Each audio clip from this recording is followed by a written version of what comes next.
Shalom, salam berkat dari kami untuk pendengar sekalian. Saat ini pendengar akan diberkati dengan program Hari Ini Harinya Tuhan bagian yang ke-8. Sebuah program rohani tentang doktrin Alkitab yang menolong kita untuk semakin tertanam dalam kebenaran firman dan bertumbuh dalam kemuliaan. Bersama hambanya, Pendeta Gilbert Lumwendong, STH.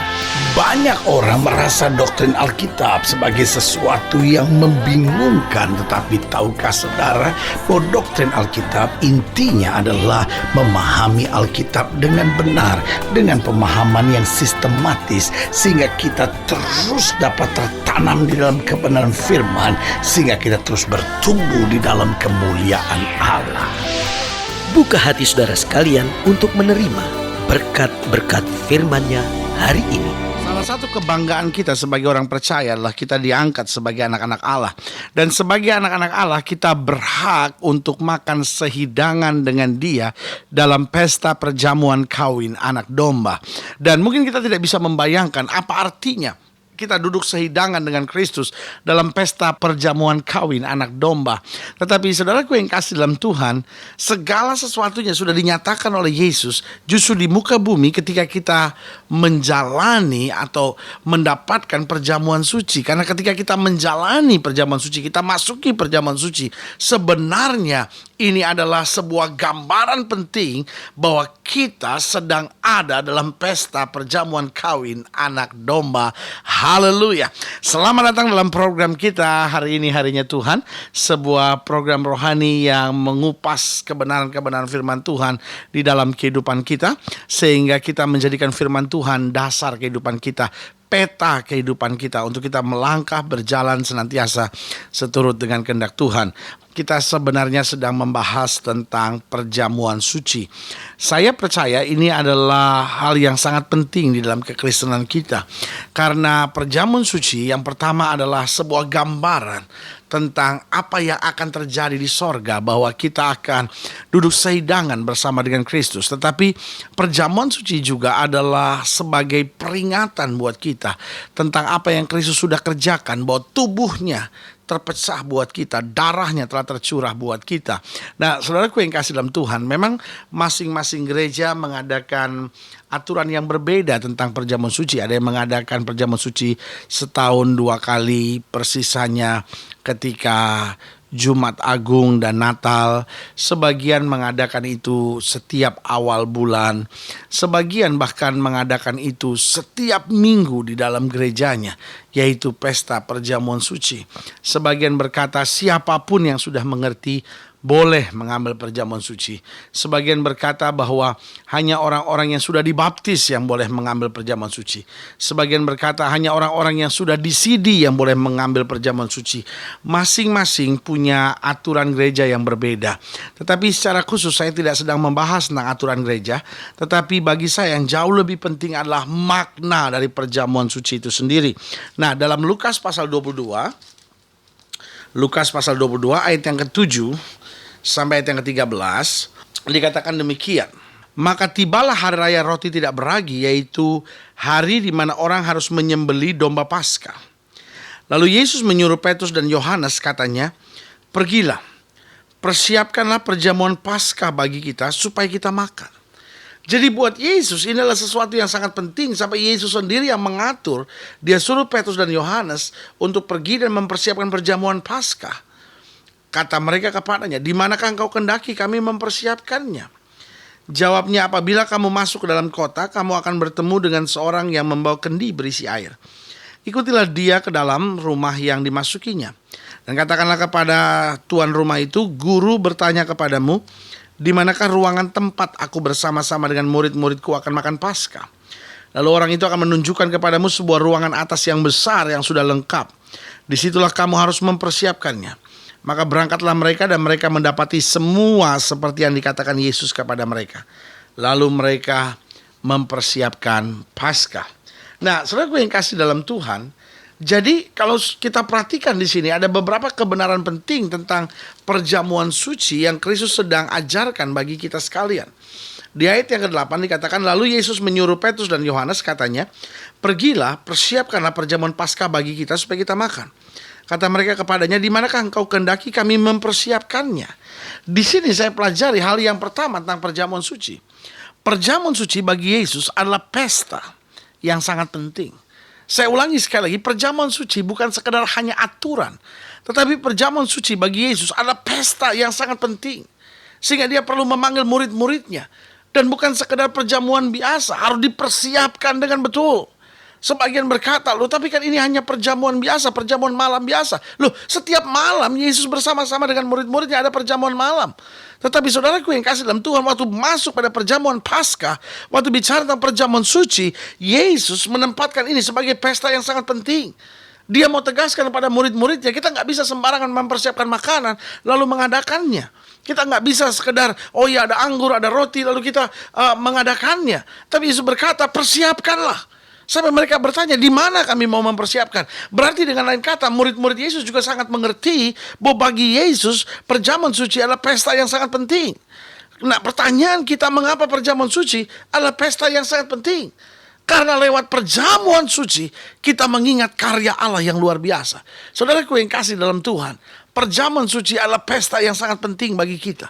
Karena apa? Karena itu adalah saat dimana kita mengingat kembali, saat dimana kita menyadari kembali apa yang Kristus sudah kerjakan dalam hidup kita. Bahwa tubuhnya terpecah, darahnya mengalir.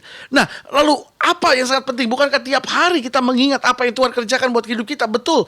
Tapi dalam pesta perjamuan suci, kita bukan hanya mengingat apa yang dia kerjakan, tetapi justru karena apa yang dia kerjakan, dia dapat menjadi satu dalam hidup kita. Justru karena tubuhnya terpecah, dia dapat menjadi bagian penting dalam hidup kita, sehingga tubuh Kristus ada dalam kehidupan kita, sehingga kita dapat berkata, hidupku bukannya aku lagi, tapi Kristus yang hidup di dalam aku.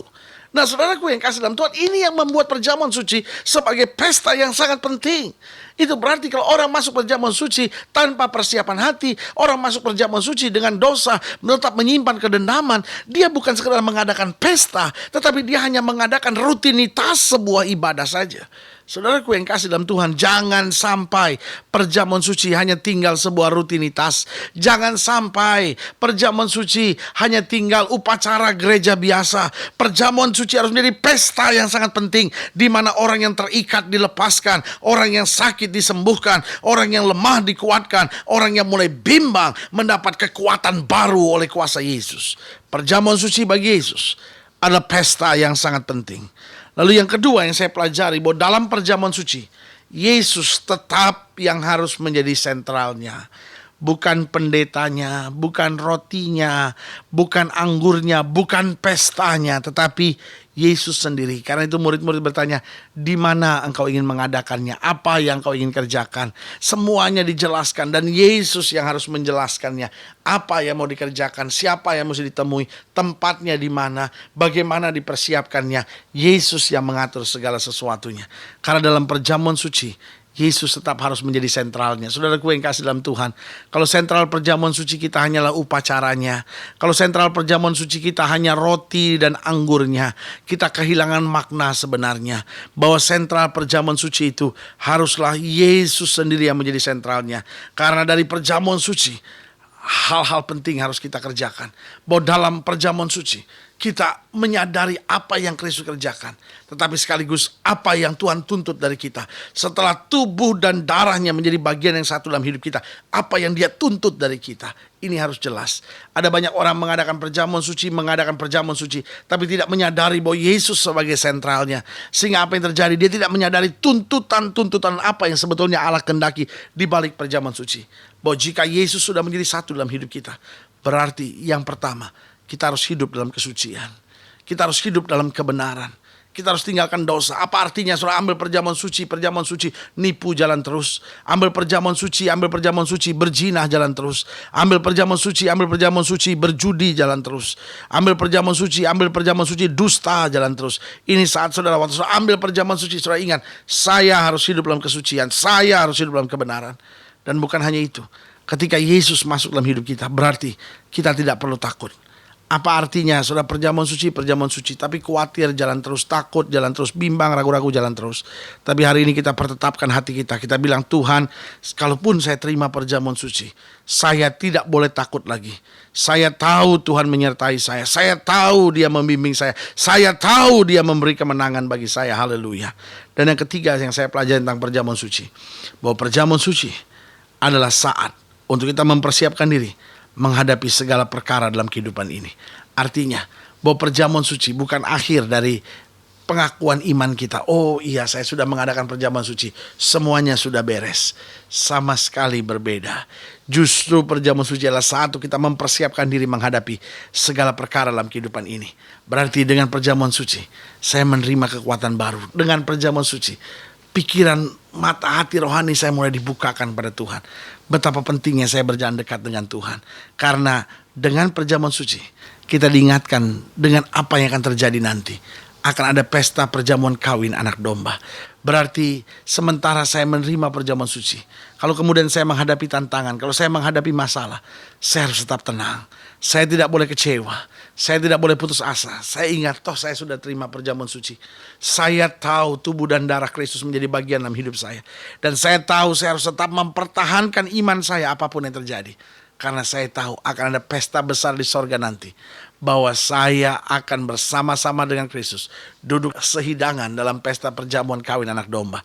Karena itu yang Tuhan janjikan buat kita. Haleluya. Jadi sekali lagi saya mau ingatkan bahwa perjamuan suci bagi Yesus adalah pesta yang sangat penting. Yang kedua, bahwa dalam perjamuan suci Yesus yang harus menjadi sentral utamanya. Dan yang ketiga, ingatlah bahwa perjamuan suci adalah saat untuk kita mempersiapkan diri menghadapi segala perkara dalam kehidupan ini. Haleluya. Kalau saudara ingin dilayani lebih jauh, hubungi kami melalui telepon, hubungi kami melalui surat, kunjungi website kami, karena kami ada untuk membawa Bapak Ibu Saudara senantiasa lebih dekat pada Tuhan, mengalami kasih kuasa mujizat yang luar biasa. Haleluya. Melalui program ini juga kami mau berdoa untuk setiap saudara yang sakit, setiap saudara yang berbeban berat, setiap saudara yang menghadapi masa-masa yang sukar, karena kita percaya bagi Yesus tidak ada perkara yang mustahil. Kalau saudara ingin didoakan secara khusus, saudara boleh taruh tangan kanan saudara di dada. Katakan pada Tuhan, Tuhan, perjamuan suci sudah saya terima. Jangan sampai saya hidup tetap dalam dosa.